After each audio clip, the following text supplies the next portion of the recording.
Hi, everybody. How are you doing? I'm with Tyler at the Edmonton Public Library. And what did you just have here?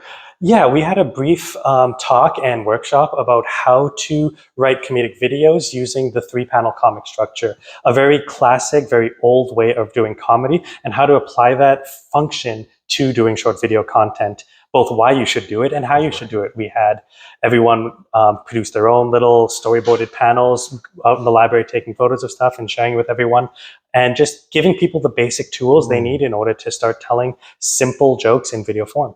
Wow.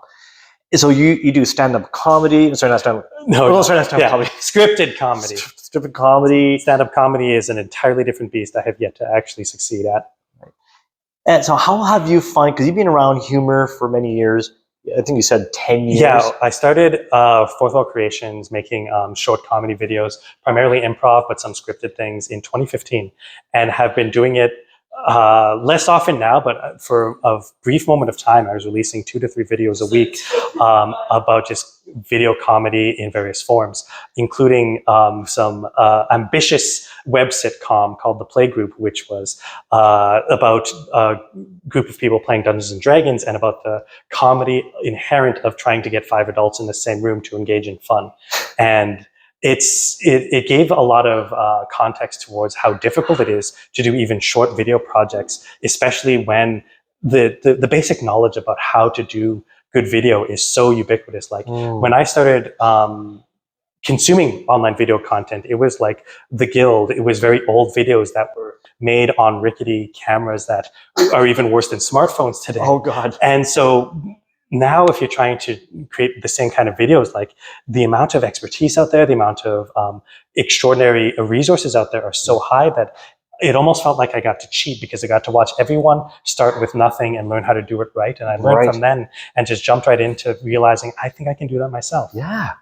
And you had such a phenomenal class on how to make humor so, well, and like you said, the 3 comic, right? You got your punch, so you got your setup, development, punchline. Punchline. Mm-hmm. And so since you've been around humor and comedies for so long, how have you find humor so beneficial? I've been obsessed with the idea of various ways that humor can be the first volley in the way to explain a subject. I'm very much a believer that if you can't joke about it, you can't take it seriously, because it is almost in my mind, a natural instinct to find the bright side of things, to find the joy in everything that happens to you. So even if you're trying to process something, trying to deal with something, there's always the capacity to try and do comedy of it. Personally, I have a dark sense of humor about it, so it's a little bit easier for me. And so I understand not everyone agrees with that. But I think, especially personally, just being able to to look on the bright side of things, to look about not just how is this good, but how can I actually find joy despite what's happening? How can I find joy in the darkness? And then focusing on that as my first reflex, rather than the dangers of spiraling into, all of the things that can make a millennial anxious in the modern day. Okay, you hear that, right? How to find humor in darkness, and to really help to pull one out of that. So that is very... Not necessarily pull one out, but to be a first offense into falling into it. Ah, okay. And can you explain just a little more about that? It's hard to say a little bit more. Okay. But essentially, it's the idea that the way that you frame things in your own mind affects the way that you remember it, affects the way that you internalize things. So for me, I use a lot of humor to internalize things in my life in order to frame it in a positive light.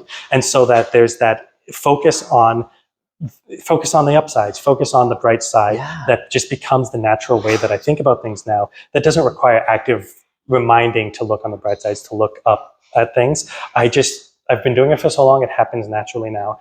And just finding the positive influence of that and that cascading forward has been hugely beneficial. Wow, thank you so much. And you don't mind if I share a joke with you? Absolutely. Since we're at a library. Yeah. You know what? I've been reading this horror book in Braille. Okay. You know what? I can tell I can tell something bad's going to happen.